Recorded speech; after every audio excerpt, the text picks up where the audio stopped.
Does the government work for us or do we work for the government? What if Democrats and Republicans were two wings of the same bird of prey? Tonight, what if elections don't matter? What if elections were actually useful tools for social control? What if they just provided the populace with meaningless participation in a process that validates an establishment that never meaningfully changes? What if that establishment doesn't want and doesn't have the consent of the governed? What if the two-party system was actually a mechanism used to limit so-called public opinion?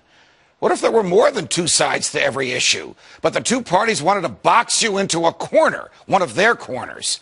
What if there's no such thing as public opinion, because every thinking person has opinions that are uniquely his own? What if what we call public opinion was just a manufactured narrative that makes it easier to convince people that if their views are different, then there's something wrong with that, or there's something wrong with them? What if the whole purpose of the Democratic and Republican parties was not to expand voters' choices, but to limit them? What if the widely perceived differences between the two parties was just an illusion?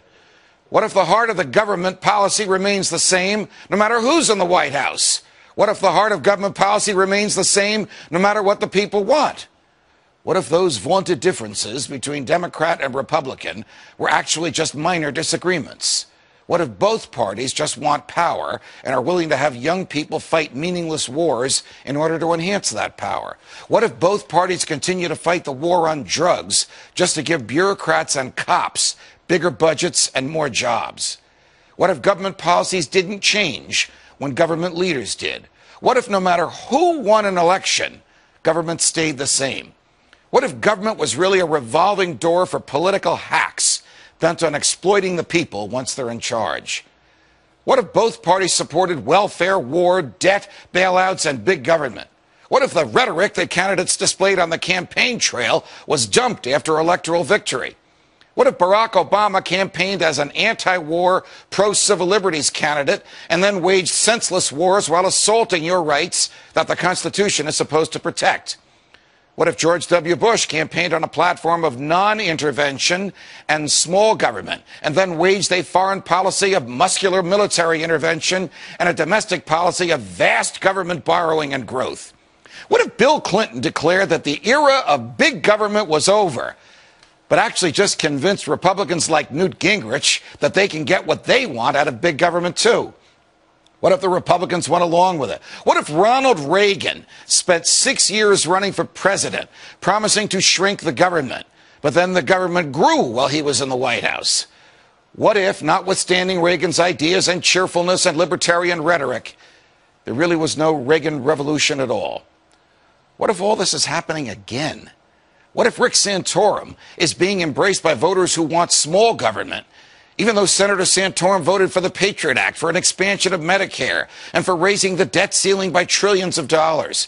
What if Mitt Romney is being embraced by voters who want anyone but Barack Obama, but they don't realize that Mitt Romney might as well be Barack Obama on everything from warfare to welfare? What if Ron Paul is being ignored by the media, not because, as it claims, he's unappealing or unelectable, but because he doesn't fit into the pre-manufactured public opinion mold used by the establishment to pigeonhole the electorate and create the so-called narrative that drives media coverage of elections? What if the biggest difference between most candidates was not substance, but style? What if those stylistic differences were packaged as substantive ones to reinforce the illusion of a difference between Democrats and Republicans? What if Mitt Romney wins and ends up continuing most of the same policies that Barack Obama promoted? What if Barack Obama's policies, too, are merely extensions of those from George W. Bush? What if a government that manipulated us could be fired? What if a government that lacked the true and knowing consent of the governed could be dismissed? What if it were possible to have a real game changer? What if we need a Ron Paul to preserve and protect our freedoms from the government? What if we could make elections matter again? What if we could do something about this? From New York, defending freedom every night of the week.